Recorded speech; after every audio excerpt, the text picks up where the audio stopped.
Mesdames, Mesdemoiselles et Messieurs, chers compatriotes, bonjour.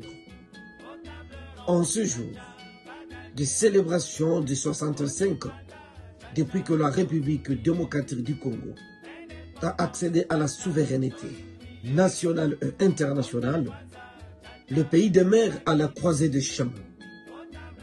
Quel bilan doit-on nous permettre de faire et défendre? Avons-nous un discours à juste valeur? Est-ce le silence serait une option pour donner à chaque ménage l'occasion de faire son bilan et de tirer bien évidemment ses conclusions? Car ça risque d'être contredit. Ce jour, en ce moment, nous considérons et trouvons qu'un tel Congolais ou une telle Congolaise se trouve sous un arbre ou exposé à des intempéries et ventre affamé. Un autre ou une autre dans une brousse avec des enfants en errance, sans éducation et sans espoir du lendemain. Un autre ou une autre sous le crépitement des balles non justifiées. Un autre ou une autre sans accès à son compte bancaire et condamné à subir la volonté d'un plus fort compatriote.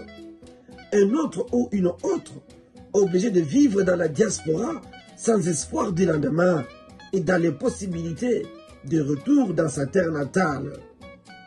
Les fractures sociales, en effet, fragilisent fortement l'avenir des générations. Agir n'est plus un choix. Les bonnes consciences patriotiques et averties doivent fouiller dans les archives que nous avons trouvées à la bibliothèque de Tervuren à Bruxelles, où loge le secret du passé, du présent et de l'avenir de la République démocratique du Congo. Car, dit-on, qui veut comprendre le présent en ignorant le passé ne comprendra jamais l'avenir. Je nous invite à réfléchir une minute en interrogeant la pensée de l'ancien président américain John Kennedy, parlant du Congo de Emery Patrice Lumumba en ces termes. Si les États-Unis d'Amérique n'ont pas de politique congolaise, c'est que les États-Unis d'Amérique n'ont pas de politique africaine. Est-ce l'accord du 27 juin 2025, signé à la Maison-Blanche, 48 heures avant la célébration des 65 ans d'indépendance de la République démocratique du Congo, rentre dans cette perspective? C'est en paraphrasant l'ancien président américain John Kennedy que nous nous sommes aussi permis de dire, à juste titre, que si la République démocratique du Congo n'a pas de politique de cette province dans sa partie Est, c'est qu'elle n'a pas de politique de gestion de ses ressources naturelles, tant au niveau régional, au niveau continental et au niveau international.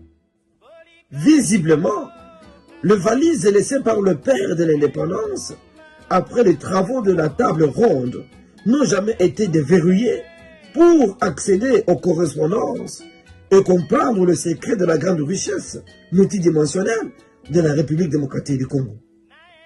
Nous comprenons mal, ou nous ignorons ce que représente donc ce grand pays aux yeux du monde. Les enjeux qui marquent les grandes mutations multipolaires actuelles nous épondent une adaptabilité de notre leadership en termes géopolitiques au rendez-vous de l'histoire de l'humanité. Cela n'est plus un choix, mais un must que le capital humain congolais doit porter. Nous sommes le point d'intersection des ambitions en réservant une bonne part au peuple congolais, souverain, libre à jamais. Le projet du canal frontalier, du rift africain navigable, porté par le comité de soutien et de plaidoyer pour la région des Grands Lacs, est une réponse majeure à l'appel de ces positionnements de la République démocratique du Congo dans le concert des nations. Célébrons notre indépendance en nous rappelant nos valeurs traditionnelles, la discipline et notre identité précoloniale.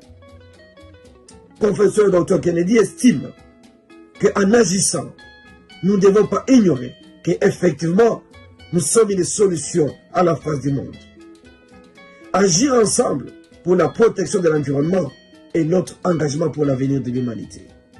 Vive la République démocratique du Congo. Vive le peuple congolais.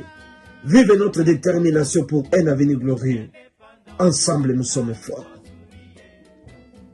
Je vous remercie.